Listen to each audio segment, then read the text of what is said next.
Well, guys, it's Wednesday night and it's time for our reading of what's going on in the life of Christ today.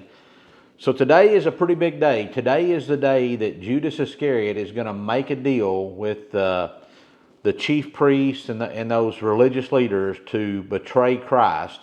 And we're going to read about today about really what set the tone for Judas to do that.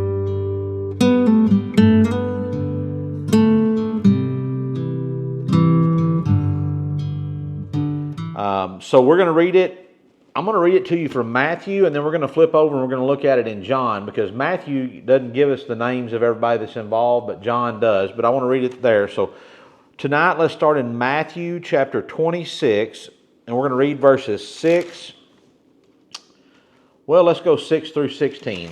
It says, "And when Jesus was in Bethany at the house of Simon the leper, a woman came to him having an alabaster flask of very costly fragrant oil, and she poured it on his head as he sat at the table.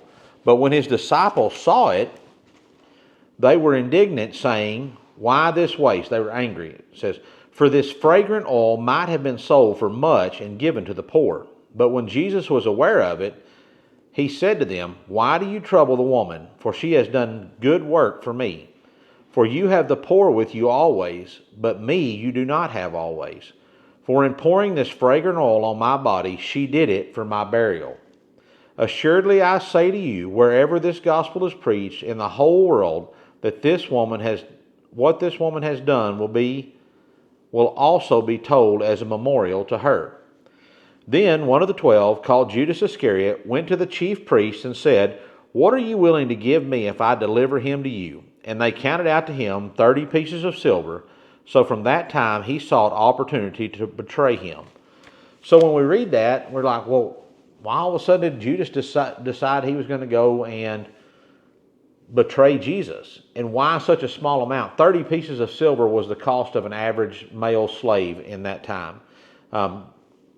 Pretty minimal amount in Judas's eyes, right? But if we flip over into John and we go to chapter 12, and we're going to read verses 1 through 8, we'll see exactly why Judas decided he wanted to betray Jesus. It says, "Then 6 days before the Passover, Jesus came to Bethany, where Lazarus was, who had been dead, whom he had raised from the dead. There they made him a supper, and Martha served, but Lazarus was one of those who sat at the table with him. Then Mary took a pound of very costly oil of spikenard, anointed the feet of Jesus, and wiped his feet with her hair, and the house was filled with the fragrance of the oil. But one of his disciples, Judas Iscariot, Simon's son, who would betray him, said, 'Why was this fragrant oil not sold for 300 denarii and given to the poor?' This he said not that he cared for the poor, but because he was a thief, and had the money box, and he used to take what was put in it. But Jesus said, 'Let her alone. She has kept this for the day of my burial. For the poor you have with you always, but me you do not have always.'"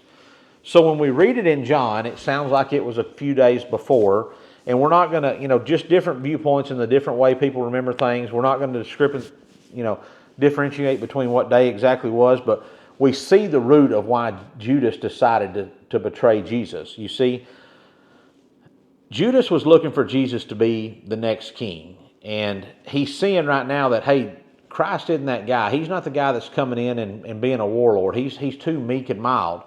And then when Mary, the sister of Lazarus and Martha, decided to anoint and clean Jesus' feet and his head with the oil and with her hair, he was the one that said, "Hey, why didn't we sell this?" And like the Bible tells us, it wasn't because he wanted to give the money to the poor. It's because he was in charge of the money box and he could take it. He took and stole from them as he pleased. And Christ called him out on it, and Judas knew that he knew what was going on. That's why Judas said, "I'm going to go see what I can get done." And that's when he went to the chief priests and the religious leaders and said, "Hey, what do y'all give me to betray this guy?"